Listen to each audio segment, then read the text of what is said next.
Only a couple of years before the martyrdom of Joseph Smith, the doctrine of baptism for the dead was restored. The doctrine was more broadly accepted than the 3 degrees of glory revealed a little more than 10 years earlier. In fact, this was so quickly accepted that many of the saints began baptizing for their kindred dead. There was one problem. The Lord also had instituted an order to the record keeping of these baptisms. Today, this is assumed. With our current technology, it is so easy to record the work we do in houses of the Lord all over the world.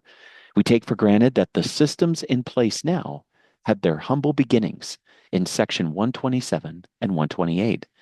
As I have studied church history and the Doctrine and Covenants this year, I feel we also take for granted how easy it was to record events and keep a personal history.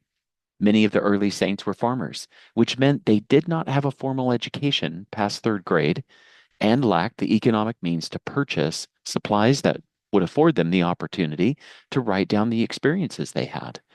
In Doctrine and Covenants 128, verse 5, Joseph explains, quote, "You may think this order of things to be very particular, but let me tell you that it is only to answer the will of God by conforming to the ordinance and preparation before the foundation of the world, for the salvation of the dead who should die without a knowledge of the gospel."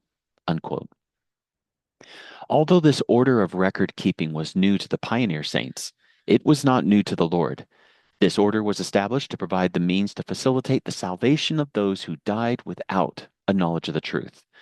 I've been mistaken to consider baptism for the dead as a plan B of sorts for Heavenly Father's children. But as I consider the numberless people who have died without a knowledge of the truth, I realize it's a plan A for many good sons and daughters of God. I invite us all to not only be diligent in keeping a faithful record of these ordinances we do and seek our kindred dead, but also that we would keep a record of our proceedings so our posterity may learn from our experiences. I say these things in the name of Jesus Christ. Amen.